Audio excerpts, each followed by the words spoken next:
কলাপাড়ায় প্রতিষ্ঠান প্রধানদের সাথে ইউএনওর মতো বিনিময় সভা অনুষ্ঠিত হয়েছে। পটুয়াখালীর কলাপাড়ায় অবস্থানরত মাদ্রাসা, মাধ্যমিক বিদ্যালয় ও কলেজ পর্যায়ের প্রধানদের সাথে মত বিনিময় করেছেন নবাগত কলাপাড়া উপজেলা নির্বাহী অফিসার মোহাম্মদ কাউসার হামিদ।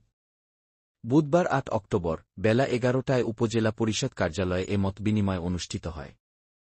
এ সময় বিশেষ অতিথি হিসেবে উপস্থিত ছিলেন উপজেলা মাধ্যমিক শিক্ষা কর্মকর্তা মোহাম্মদ মনিরুজ্জামান খান এবং উপজেলা স্বাস্থ্য কর্মকর্তা শঙ্কর প্রসাদ অধিকারী।